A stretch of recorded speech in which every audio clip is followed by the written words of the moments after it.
जैसे जैसे पतझड़ आगे बढ़ रहा है, उत्तरी गोलार्ध सूरज की रोशनी और तपिश से दूर घूमता जा रहा है। उत्तर पूर्वी आयोवा में अक्टूबर के इस बीतते महीने में आसमान पर छाए हैं सैकड़ों पक्षी। तरह तरह के ये पंछी उत्तर से दूर जा रहे हैं। ये मिसिसिपी को पार कर रहे हैं, इस उम्मीद में कि दक्षिण में सर्दियों की जोरदार दावत उड़ा पाएंगे। अक्सर लंबे सफर पर निकले पक्षी नदी की घाटियों के ऊपर उड़ना पसंद करते हैं, और विशाल मिसिसिपी से बढ़कर भला और कौन सी पसंदीदा नदी होगी। इस नदी की एक धारा मिनेसोटा से ऊपर मेक्सिको की खाड़ी तक जाती है।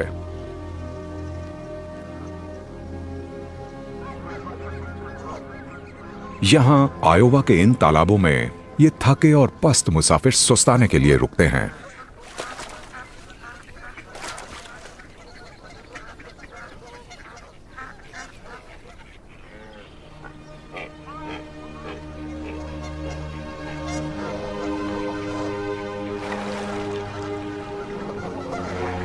अमेरिकन व्हाइट पेलिकन और कनाडा गूज दोनों के लिए गर्मियों के लंबे दिन पीछे छूट गए हैं, जिसमें उन्होंने अलास्का और कनाडा के दलदलों में खूब दावत उड़ाई थी। टंड्रा हंसों की टोली आर्कटिक से अभी अभी यहां पहुंची है। पूर्वी समुद्र की तरफ 10 हफ्तों के इस सफर का ये एक छोटा हिस्सा भर है।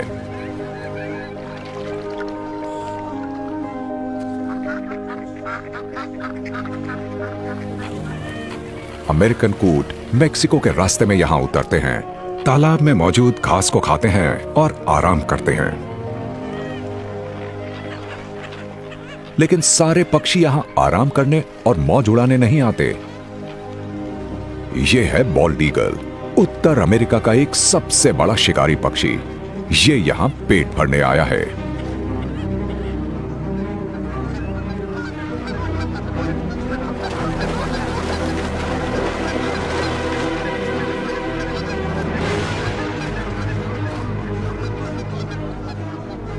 आमतौर पर गरुड़ को मछलियां पसंद हैं, लेकिन साल के इन महीनों में यहां वाटरफाउल बड़ी तादाद में हैं। ऐसे में यह भला खुद को कैसे रोक सकता है। इनमें से कुछ गरुड़ साल भर यहां आयोवा में रहते हैं, जबकि कुछ दक्षिण में अपने सफर के बीच यहां रुकते हैं। लेकिन ये सभी जानते हैं कि इस मौसम में बड़ी तादाद में यह शिकार यहां मिलता है।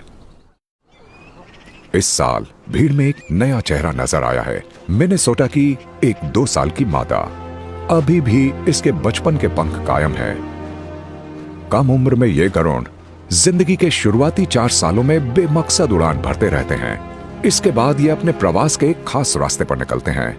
यह मुमकिन है कि आज खाने की तलाश में ये सैकड़ों किलोमीटर का सफर तय करके आई होगी। लेकिन बत्तख आसानी से इस नौसिखिया शिकारी को चकमा दे देती है,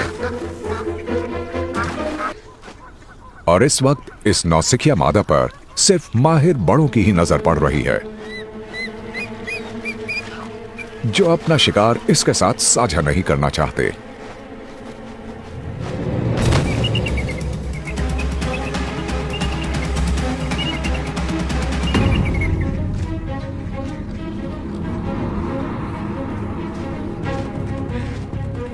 लेकिन भूख के मारे मिनेसोटा ग्रीनहॉर्न की नजर शिकार पर रहती है।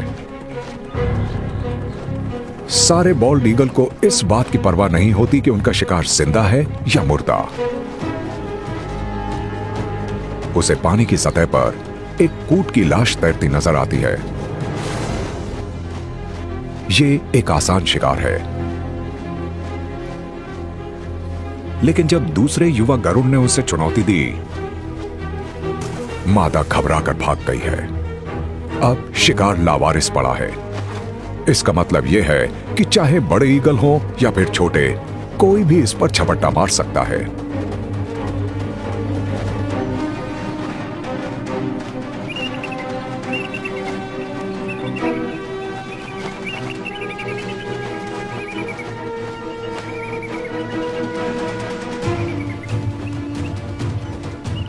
एक बार फिर से वही गलती, शिकार फिर से नीचे गिर गया है। इस मौसम में हर कैलोरी मायने रखती है। इसलिए ये कूट के लिए लड़े जा रहे हैं।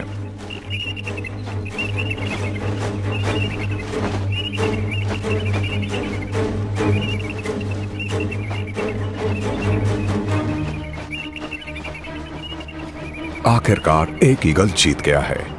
ये मिनेसोटा का किशोर ईगल है जिसने अपने शिकार पर कब्जा कर लिया है।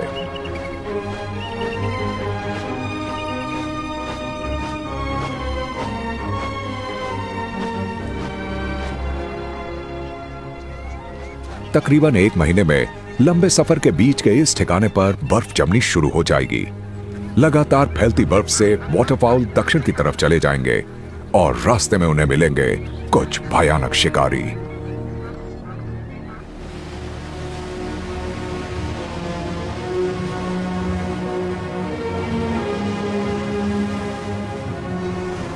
पतझड़ या शरद ऋतु प्रशांत महासागर में तहलका मचा देती है। इन दिनों में तेज हवाएं हवाई की गर्म और नम हवा को ऊपर उठाकर तूफान लाती हैं और पूरे प्रशांत महासागर में इससे उथल पुथल मच जाती है। इसे पाइनएप्पल एक्सप्रेस कहते हैं, जिसका असर ट्रॉपिक्स पर काफी जोरदार होता है। समुद्र बुरी तरह अशांत हो जाता है।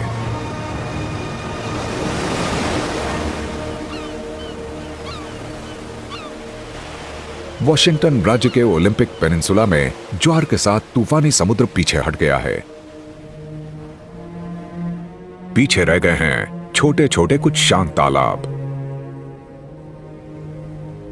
सतह के ऊपर बदलते हुए मौसम जिंदगी की लय को तय करते हैं, पर यहां जिंदगी ज्वार और भाटे के उतार चढ़ाव से तय होती है। इन तालाबों में कमाल की जैव विविधता देखने को मिलती है, क्योंकि ज्वार भाटा ताजे पोषक पदार्थ और ऑक्सीजन ला देता है। पर रहने के लिए यह एक मुश्किल जगह है, धूप में तपता और लहरों के थपेड़े खाता इलाका। तूफानों का मौसम आ रहा है। ऐसे में सीपी जैसे पानी को छानकर जीने वाले जीव थोड़ा नीचे चले जाते हैं। इनके पास फुट नामक एक अंग होता है, जिससे सीपियां प्रोटीन की छोटी छोटी रस्सियों को फैलाती हैं ताकि ये चट्टानों से भी जुड़ी रहें और एक दूसरे से भी।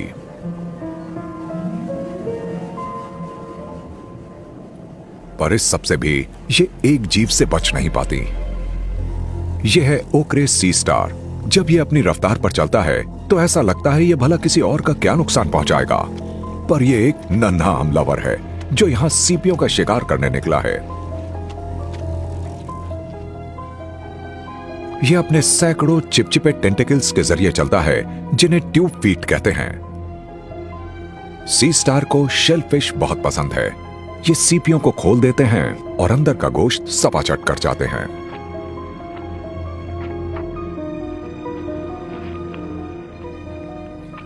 जब तक ज्वार नहीं चढ़ता, लहरें नहीं लौटती, ये हमलावर यहां हंगामा मचाए रखता है।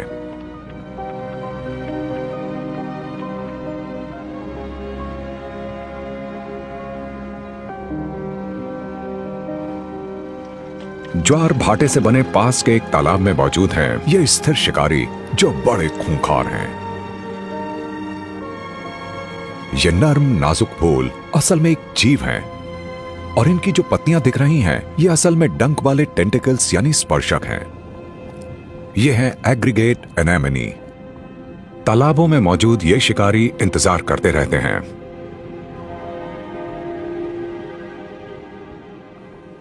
एक छोटा सा झींगा शिकंजे में चला आया है। एनेमनी के टेंटिकल्स पर मौजूद हजारों नन्हे डंक वाले हार्पून झींगे को लाचार कर देते हैं। अब लकवा लगे इस शिकार को धीरे धीरे मुंह में धकेला जाता है, जहां एंजाइम कुछ ही मिनटों में इसके गोश्त को सपाचट कर जाते हैं।